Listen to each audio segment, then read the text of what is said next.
Mais leur joute n'était pas un simple jeu. Gagner était une question de vie ou de mort. Si les combats de gladiateurs peuvent être considérés comme un sport, c'est le plus brutal et le plus sanglant que l'humanité ait connu. Je suis un gladiateur. Ma vie se résume à cet horizon. Là-haut, c'est la mort qui m'attend. Dans ces souterrains, des hommes ordinaires sont devenus des guerriers de légende. Notre matériel d'intervention. Nous allons partir à la recherche d'un tunnel mystérieux. On va peut-être trouver le tunnel grâce auquel les gladiateurs rejoignaient le Colisée. Et visiter une crypte oubliée, révélant les origines des combats de gladiateurs. Regardez. Nous plongeons dans le secret des villes pour remonter le temps jusqu'à l'ère des gladiateurs.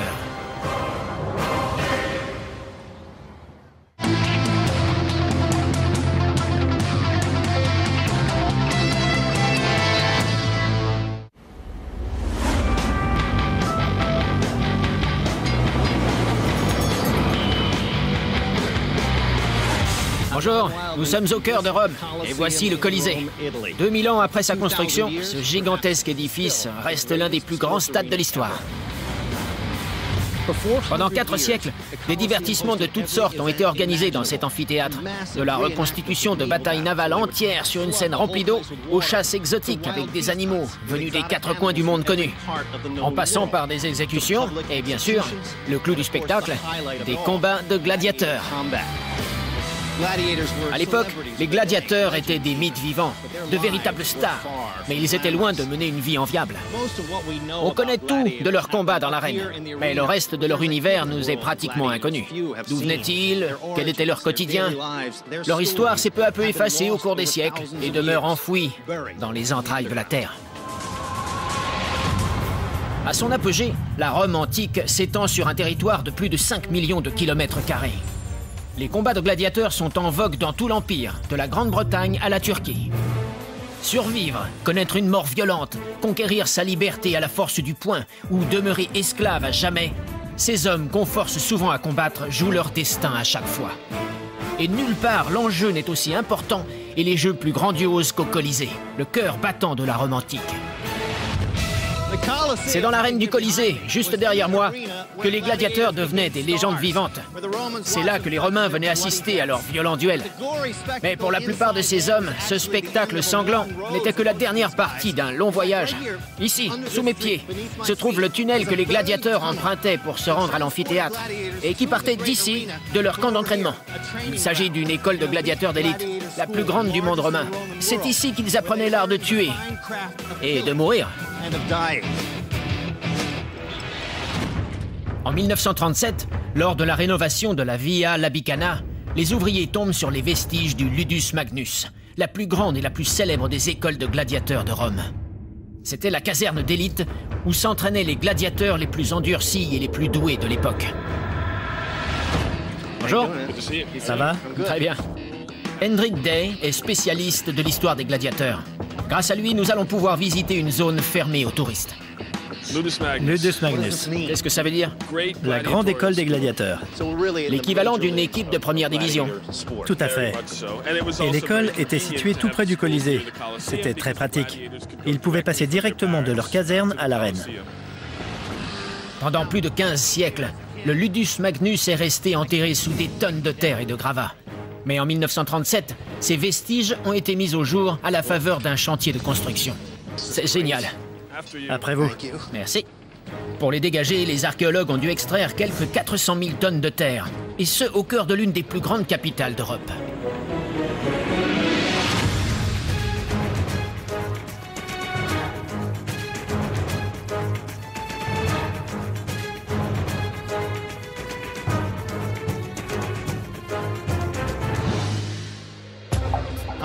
Où se situait exactement cette école? Tout autour de nous. Il s'agit d'un bâtiment de plus de 100 mètres de long et un peu moins de large. Combien de gens vivaient et travaillaient ici? Des centaines, voire des milliers. Le Ludus Magnus voit le jour entre 81 et 96 après Jésus-Christ, sous le règne de l'empereur Domitien. C'est un modèle réduit de l'arène du Colisée. Il fait à peu près la moitié de sa taille et compte 3 niveaux. L'édifice mesure 100 mètres de longueur et un peu moins dans sa largeur. Il est recouvert de marbre. Cette enceinte accueille des centaines de gladiateurs, des cuisines, des installations médicales et une forge pour fabriquer des armes. Ces combattants extrêmement bien entraînés sont des esclaves et en conséquence, les accès sont sévèrement gardés. Après la chute de l'Empire romain, la ville se délabre peu à peu. Les bâtiments comme le Ludus Magnus sont dépouillés de leurs blocs de pierre et de marbre et remplis de déblais. Peu à peu, l'antique capitale disparaît sous 6 mètres de gravats. Lorsque les ruines du Ludus Magnus sont mises au jour, nombre de ces murs se sont effondrés. Mais les principales structures souterraines de cette école d'élite sont encore intactes. Imaginons, je me bats contre Rome. Je suis fait prisonnier et je me retrouve au cœur d'un système complexe. On m'envoie à Rome et à partir de là, qu'est-ce qui m'arrive? On peut vous prendre vos armes et votre armure et vous envoyer au Colisée pour y être exécuté par un gladiateur pour divertir le public. Si vous avez de la chance, ou si vous êtes un guerrier chevronné, vous aurez peut-être le droit de devenir un gladiateur. Les gladiateurs sont issus de toutes les couches de la société. Plusieurs sénateurs combattent dans l'arène pour forcer le respect du peuple et accroître leur popularité. L'empereur Commode lui-même s'est entraîné ici pour devenir gladiateur. Mais il a été assassiné la veille même de son premier combat. Mais la plupart d'entre eux sont des esclaves comme le légendaire Spartacus et des prisonniers de guerre, un divertissement de choix pour une foule avide de sang. Pas très réjouissant. On est coincé ici jusqu'à ce qu'on soit tué ou qu'on soit affranchi. On avait une petite chance de devenir célèbre et peut-être de gagner célébrité et fortune. Et quand on était esclave, on pouvait conquérir sa liberté. Les gladiateurs sont équipés d'armes, de casques et de protections diverses qui imitent ceux des armées que Rome a vaincues au cours des siècles. La plupart du temps, ces casques encombrants et les lourds boucliers de métal handicapent les gladiateurs plus qu'ils ne les protègent. Dans la Rome antique, on ne confrontait pas un poids lourd à un autre. On trouvait beaucoup plus intéressant de lancer 3 combattants de petite taille contre un géant. Certains combats sont ciné-missionnés, sans quartier. On doit s'affronter jusqu'à la mort. L'empereur Claude est resté célèbre pour sa cruauté, épargnant rarement la vie des gladiateurs qui se battent sans casque, car il aime observer leur visage au moment de mourir. Mais lorsqu'un gladiateur est tué, son propriétaire, ou l'aniste, se voit verser une compensation pouvant aller jusqu'à 100 fois la valeur de son poulain. Ils sont donc souvent épargnés. Cet escalier est d'époque. Oui, et il va nous mener jusqu'à l'arène. On distingue encore la forme circulaire de l'arène de ce côté. Elle se poursuit sous la rue. En fait, je me trouve au centre de l'arène. Exactement. C'est une version miniature de la structure du Colisée. Ici, les gladiateurs s'exercent au maniement des armes et acquièrent force et endurance. Se retrouver dans l'enceinte du Colisée est une expérience effroyable, à laquelle rien ne peut les préparer. Mais l'entraînement dont ils bénéficient au Ludus Magnus peut leur permettre d'y survivre. Les gladiateurs sont prisonniers de ces murs. Leur monde se résume à l'arène ruisselante de sang du Colisée, aux sombres tunnels qui les ramènent du stade à leur étroite cellule et au rude régime du Ludus Magnus. C'était à la fois un camp d'entraînement et une prison. Même les citoyens libres qui devenaient gladiateurs devaient signer pour un certain nombre d'années. Et tant qu'ils n'avaient pas fait leur temps, il n'y avait qu'un seul moyen de sortir d'ici, c'était les pieds devant. Pendant plusieurs siècles, le Ludus Magnus va demeurer une véritable institution romaine. Mais des structures plus anciennes encore sont enterrées sous ces murs, et elles conduisent peut-être au fameux tunnel qui le relie au Colisée. On peut descendre par là? Je crois bien. Peu de gens ont la chance de les voir, et notre équipe est la première à visiter l'endroit depuis la fin des fouilles. C'est délirant.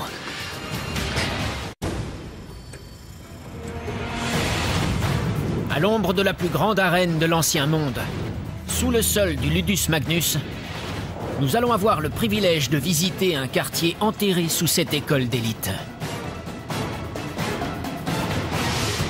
En empruntant d'antiques canalisations, nous aurons peut-être la chance de trouver l'entrée du tunnel des gladiateurs. On peut descendre par là? Je crois bien. Cette zone encore peu explorée est située au niveau d'un antique quartier, bâti plus d'un siècle avant le Ludus Magnus.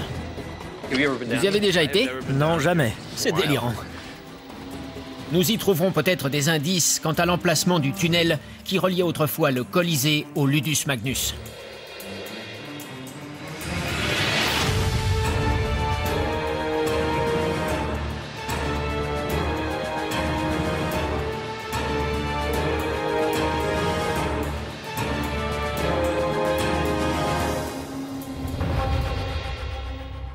Regardez, c'est Rome. À quelle époque remontent ces vestiges? Ce sol, c'est celui d'une maison du 1er siècle avant notre ère. C'est-à-dire avant l'amphithéâtre? Oui, 2 siècles avant la construction du Colisée. Selon les archives de Rome, l'incendie qui a ravagé la ville en 64 après Jésus-Christ, qui aurait été déclenché par Néron, a détruit toutes les habitations de ce quartier. Et ça descend encore. Oui, il y a un autre niveau archéologique sous nos pieds. Hendrik m'explique que ce tunnel est probablement un ancien système de canalisation relié à l'habitation au-dessus de nos têtes. Ces égouts sont situés à 2,50 m sous la maison, laquelle est enterrée à 3 mètres sous le sol du Ludus Magnus.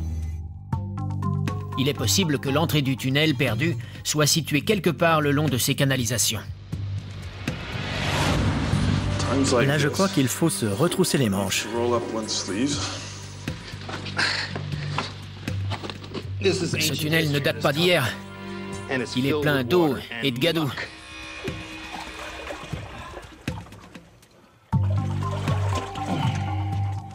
Voilà, c'est dégoûtant.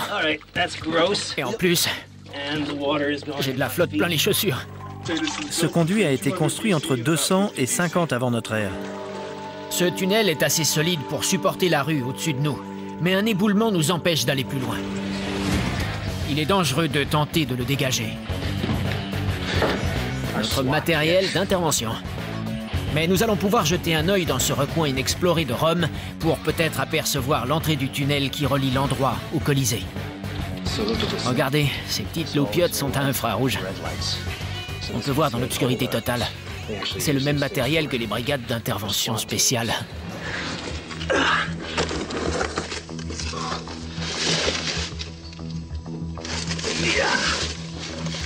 Je vais la passer derrière les gravats. Et voilà. Je fais point. Oh, c'est génial. On distingue un autre passage.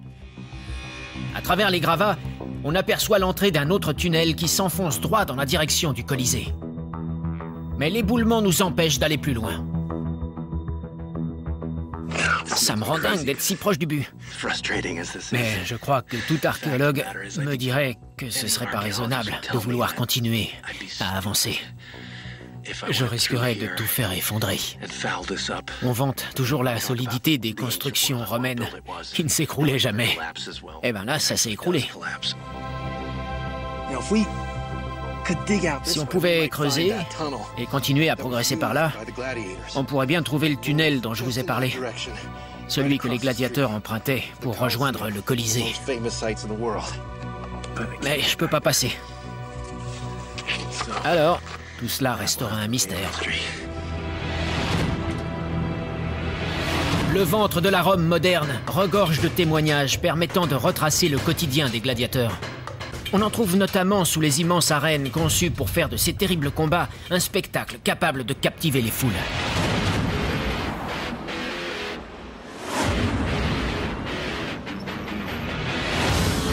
Nous sommes devant l'Olimpico, le stade de l'équipe de l'AS Roma. Le match va bientôt commencer et l'atmosphère est un peu fiévreuse. Les fans de foot italiens ont la réputation d'être très bruyants. C'est une tradition vieille de 2000 ans.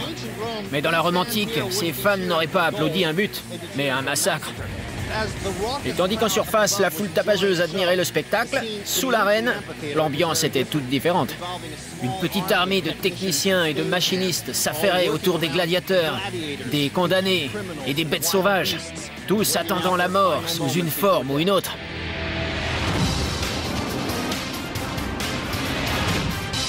À 220 km au sud de Rome, Et à 50 km au nord de Pompéi, la ville de Pouzzoles possède un amphithéâtre dont les structures souterraines comptent parmi les mieux préservées du monde romain. J'ai rendez-vous avec Cathy Parla, une spécialiste de l'amphithéâtre de Pouzzoles. Buongiorno. Buongiorno. Grazie. À mesure que les combats de gladiateurs ont gagné en popularité, leur mise en scène est devenue de plus en plus extravagante et spectaculaire. Sous cette immense arène, on peut encore voir comment étaient organisées ces joutes violentes. Des mécanismes sophistiqués permettaient de faire de ces combats des divertissements exceptionnels. Cette structure est impressionnante, mais pas autant qu'à l'époque, n'est-ce pas? Tout à fait. À l'époque, les murs qu'on voit ici s'élevaient à 45 mètres de hauteur. Cet amphithéâtre est plus petit que le Colisée de Rome? Le Colisée pouvait accueillir entre 50 et 60 000 personnes. Cet amphithéâtre en contenait entre 30 et 40 000. Comme d'autres édifices de ce genre, l'amphithéâtre de Pouzzoles a été conçu dans le but d'organiser des combats de gladiateurs. Le terme arène vient d'ailleurs du mot latin signifiant sable, car on en recouvrait le sol pour absorber le sang des combattants. D'accord. Donc là, c'était l'entrée qu'empruntaient les gladiateurs pour rejoindre l'arène. Exactement, c'est l'une des entrées monumentales de l'amphithéâtre. Nous sommes à l'une des extrémités de l'ellipse formée par l'arène, et nous voilà sur scène. C'est impressionnant. Ces trous protégés par des grilles d'acier étaient des plateformes en bois. C'étaient des trappes qui communiquaient avec la structure souterraine du théâtre. Alors là-dessous, c'était les coulisses, en gros. Des coulisses complexes qui s'étalaient sur 2 niveaux et grouillaient de monde. Le reste des gladiateurs attendait là, à côté des bêtes sauvages. Donc dans les gradins, on avait la foule qui se passionnait bruyamment pour le spectacle et là, en dessous, les gens se préparaient à mourir. Des gladiateurs venus des 4 coins du monde romain sont traînés sous cette arène, puis forcés de se battre pour rester en vie sur cette scène surréaliste.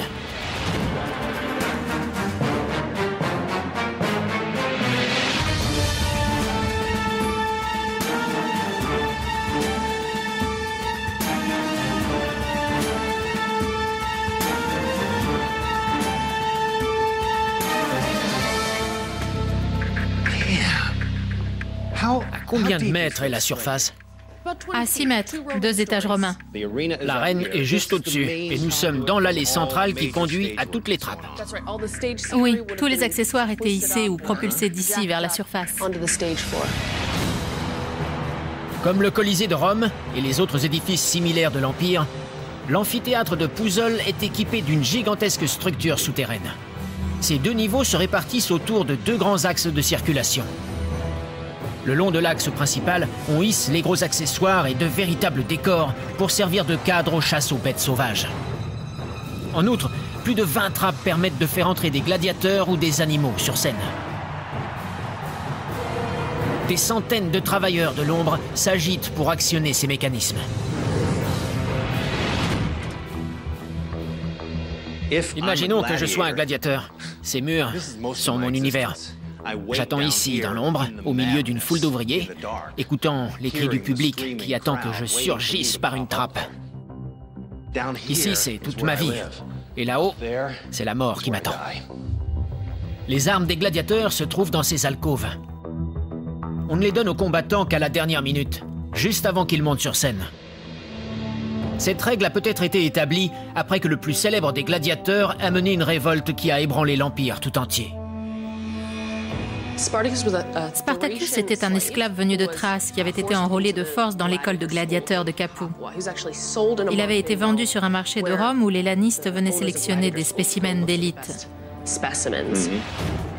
Avec 80 compagnons d'infortune déterminés, Spartacus parvient à s'échapper de l'école de gladiateurs des environs de Capoue, en s'emparant de couteaux ramassés en cuisine, puis d'une cargaison d'armes. Il finit par lever une armée de plus de 120 000 hommes, esclaves pour la plupart. 2 ans durant, ils imposent de sévères défaites aux Romains. Ils seront finalement vaincus par les légions et Spartacus sera tué au combat. Pour punir les rebelles, l'empereur les fait empaler sur des pieux tout au long de la voie appienne. Par la suite, les Romains sont devenus plus méfiants vis-à-vis de leurs machines à tuer. Les lanistes sont devenus bien plus prudents lors de l'entraînement de leurs gladiateurs. Ils leur donnaient des armes au dernier moment avant d'entrer en scène et non plus à l'avance dans la caserne. On aurait pu croire que ça mettrait un terme à ce sport sanglant. Ce serait comme si on interdisait les matchs de foot en Italie. Il y aurait des émeutes. Des révoltes. Pire que celles de Spartacus.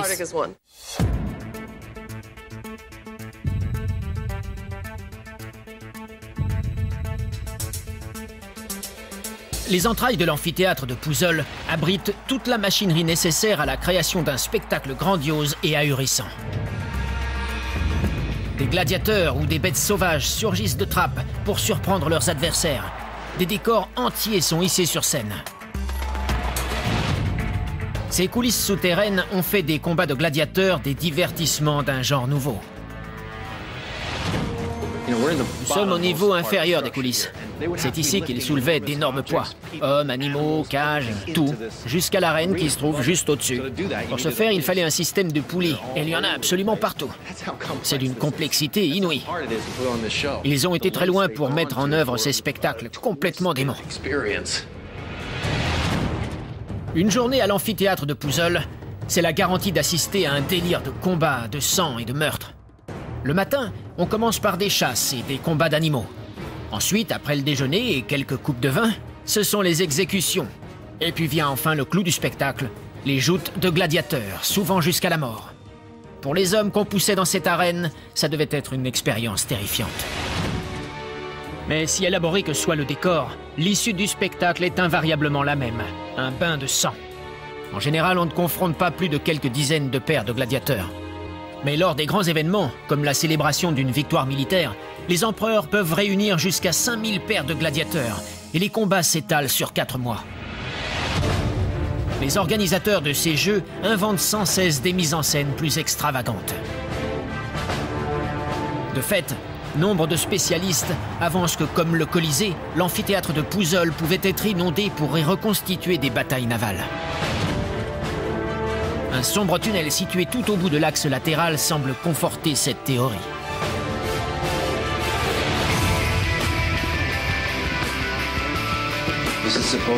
Voilà peut-être le conduit qui permettait de remplir l'amphithéâtre d'eau pour y reconstituer des batailles navales. On se trouve à environ 10 mètres sous les gradins, d'où les spectateurs regardaient les jeux. Et ce tunnel se dirige vers l'extérieur de l'édifice, vers les rues de Pouzzoles. Regardez, ça descend par là. Le passage se divise en deux. Et ça descend aussi par là. Voyons voir.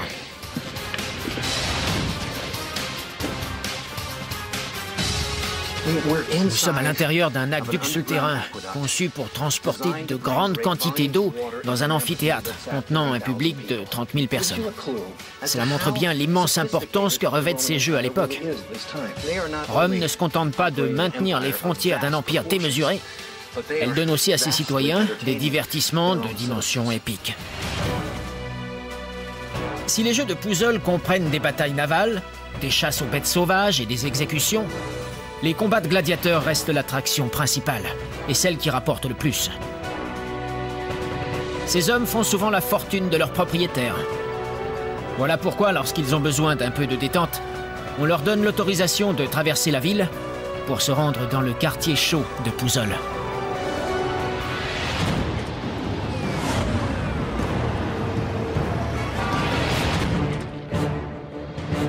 J'ai rencontré un habitant de Pouzzoles, Antimo Di Domenico, qui arpente ces rues pavées depuis sa plus tendre enfance. Pouzzoles, ou Puteoli, comme on l'appelle à l'époque romaine, est situé dans les champs Flégréens, une région volcanique qui comprend aussi le Vésuve, le volcan qui a détruit Pompéi. La ville a été construite sur les flancs d'un autre volcan, le Solfatare. Ici, le terrain est instable et les collines peuvent parfois s'effondrer. Mais cette activité sismique a aussi révélé de vastes portions de la ville antique, dont l'ancien quartier chaud de Puteoli. On accède à la Puteoli du 1er siècle par l'hôtel de ville. C'est par là? Oui. Ce dernier cache une antique maison close et la preuve que les gladiateurs trouvaient ici un court répit avant d'affronter les horreurs de l'arène.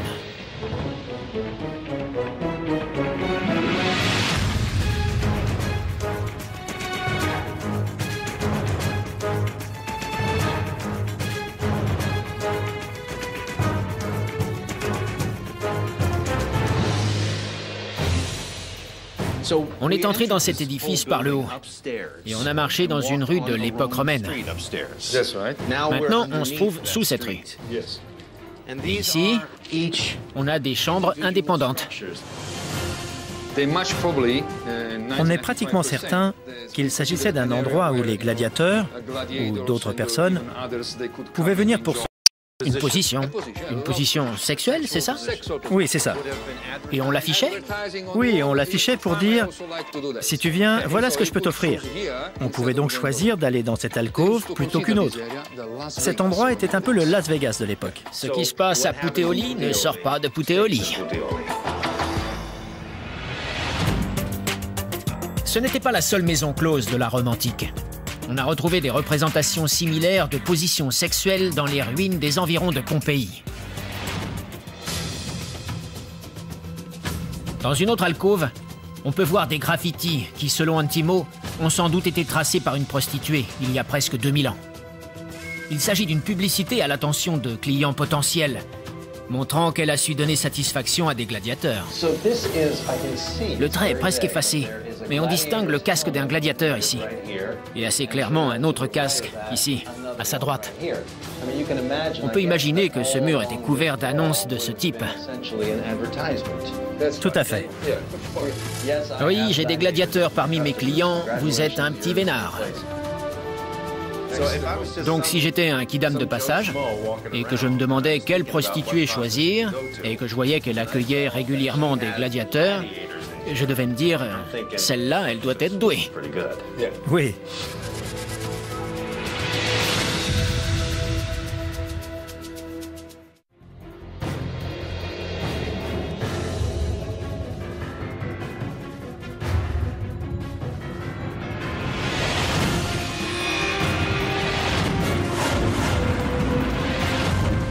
Voici le cirque Maxime, célèbre pour ses courses de chars.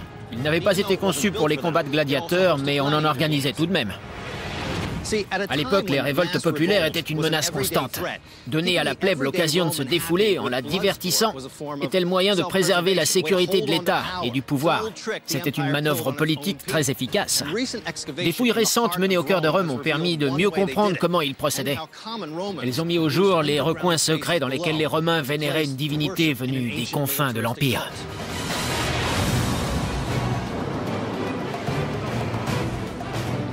J'ai rendez-vous dans le centre de Rome avec Patrizia Sfligiotti. Cet archéologue a consacré 10 ans de sa vie aux fouilles d'un site immense, la Crypta Balbi, un quartier dont le centre était occupé par un vaste théâtre. Il permet de mieux connaître la vie quotidienne des Romains de l'époque et de comprendre pourquoi ils aimaient tant les combats de gladiateurs. Ce sont ces deux immeubles, c'est ça ? Et là, c'est une ambassade à l'heure actuelle? Oui, l'ambassade brésilienne auprès du Saint-Siège. Ah, d'accord. Ce théâtre est inauguré en l'an 13 avant notre ère par Lucius Cornelius Balbus, proconsul victorieux des Garamantes en Afrique. À l'époque, c'est le 3e théâtre de la ville par la taille. Mais après de multiples destructions et reconstructions, ce véritable centre de divertissement antique s'est finalement retrouvé englouti sous la ville moderne. Allons-y.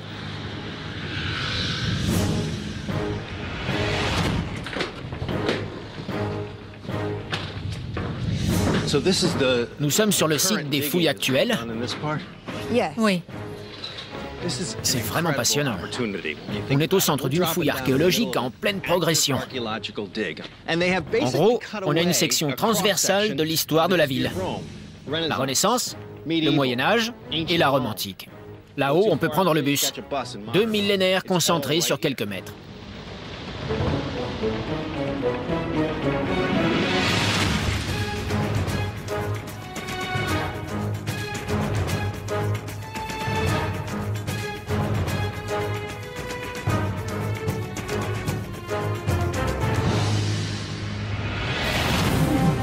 Le quartier de la Crypta Balbi a été découvert dans le jardin d'une villa médiévale. Les fouilles entreprises à partir de 1983 ont permis de mettre au jour une énorme portion de la ville antique.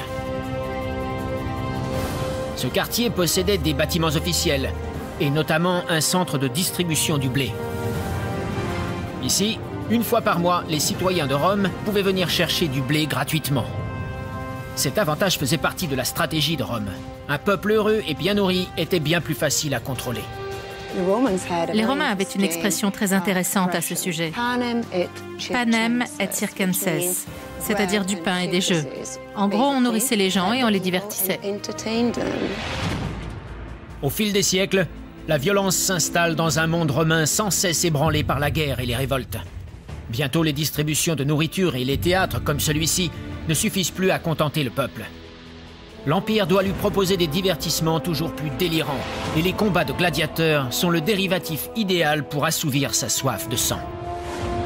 Ils sont financés par l'empereur, par des sénateurs ou de riches patriciens cherchant à gagner la faveur du public. Le Sénat doit même limiter le montant qu'un particulier peut dépenser lors de ces jeux, de crainte qu'il se constitue une armée privée capable de renverser l'ordre établi.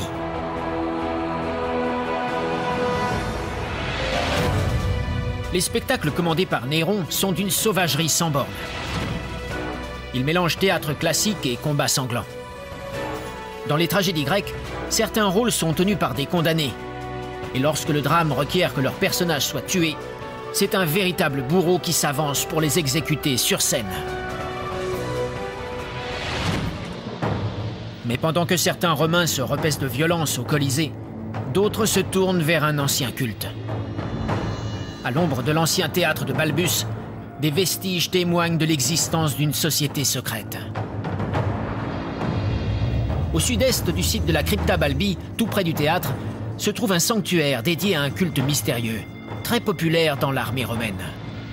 Où sommes-nous ? Nous nous trouvons dans le sanctuaire du dieu Mithra.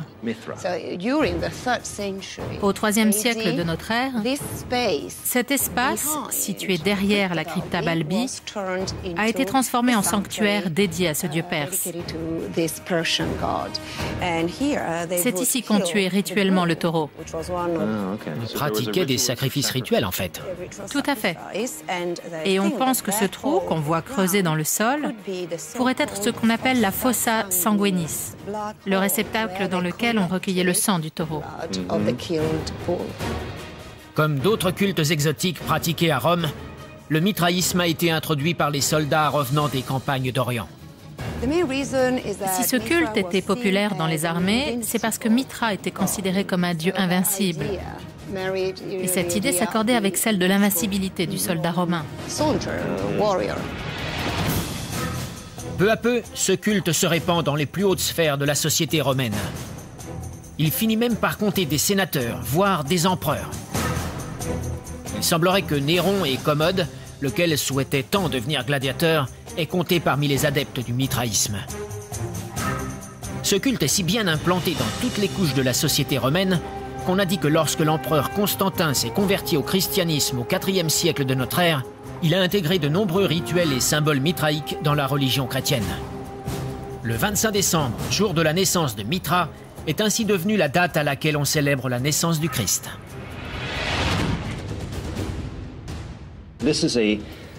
Cette partie du temple était donc réservée aux sacrifices. Pendant le rituel, les fidèles s'allongeaient ici, sur ces dalles surélevées. Le dieu Mithra conférait à ses fidèles un sentiment d'invincibilité. On se doute que c'était quelque chose qui parlait aux gladiateurs, puisque leur vie entière tournait autour de combats où ils jouaient leur vie.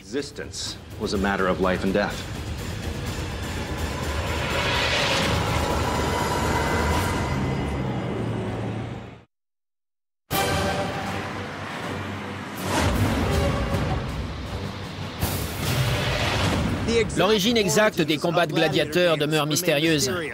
Elle s'est effacée au fil des siècles. Le premier combat dont nous avons une trace écrite s'est déroulé il y a 2300 ans. Exactement où je me trouve. Sous ce qui est aujourd'hui un parking, et qui était à l'époque un marché bovin. Il ne s'agissait pas d'un événement majeur, mais d'une modeste cérémonie funéraire. On rendait hommage aux défunts en organisant le combat à mort de 2 autres personnes. Comment est-on passé d'un rite sacré à des divertissements si démesurés? Et d'où venait la passion des Romains pour ce sport sanglant?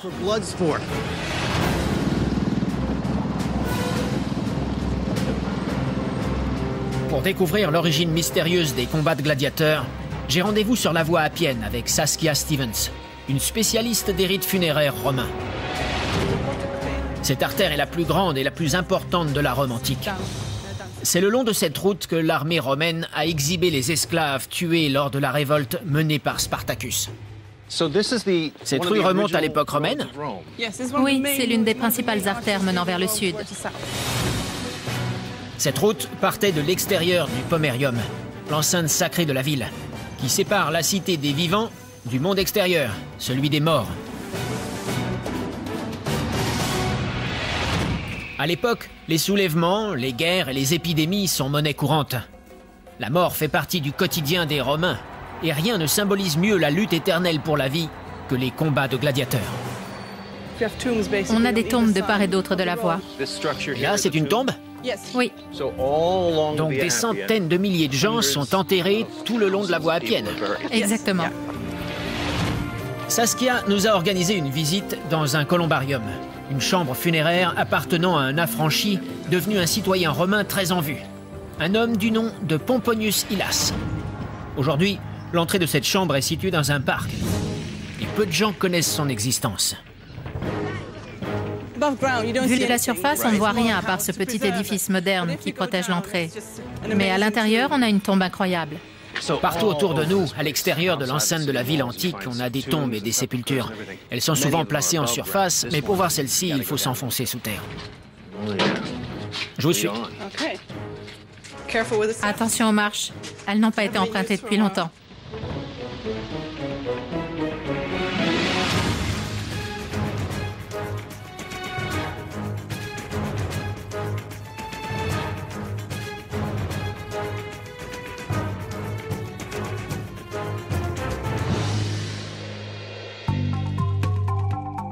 C'est vraiment très profond. À quelle époque remonte ce tombeau?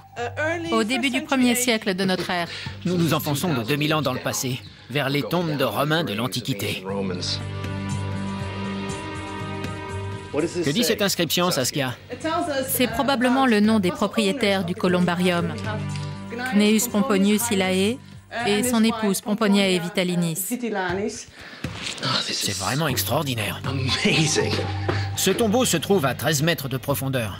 Il a été creusé dans le tuf volcanique qui forme le sous-sol de la ville pour abriter de nombreuses dépouilles. Ses propriétaires creusaient une nouvelle niche lorsqu'une famille achetait une concession pour un défunt. Et l'intérieur a fini par ressembler à un nid d'abeilles. Regardez-moi ça. Il y a des dizaines de petites niches avec... Ce sont des cendres qu'on voit? Oui, ce sont des urnes cinéraires romaines. On y trouve encore des fragments d'os. Les Romains incinèrent généralement leurs morts. Mais avant de placer le corps sur le bûcher, on pratique des rites extravagants en l'honneur du défunt. Et selon Saskia, ce sont ces rites qui sont à l'origine des combats de gladiateurs.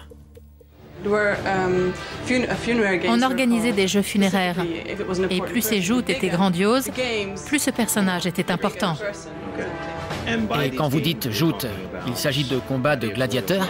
Oui. Oui, le combat de gladiateurs se caractérise par une lutte pour la vie.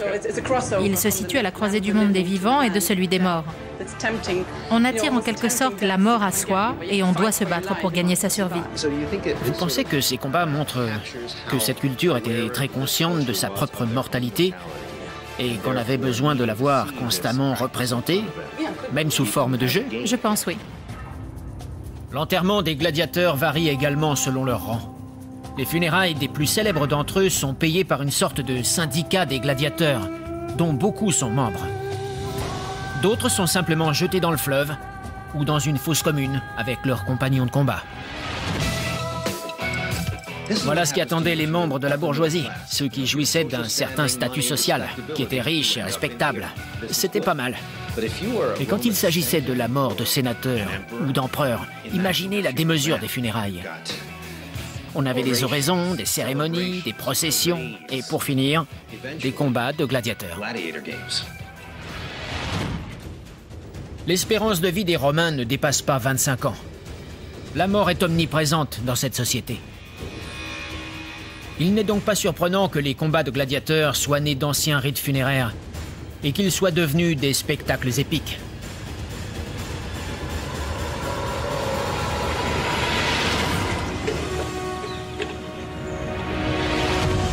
Le dernier combat de gladiateurs dont on a gardé la trace s'est déroulé en 404 de notre ère.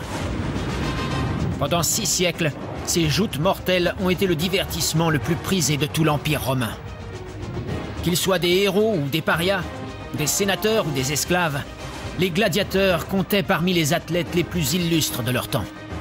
Ils pouvaient conquérir la célébrité, la fortune et la liberté à la force de leurs bras.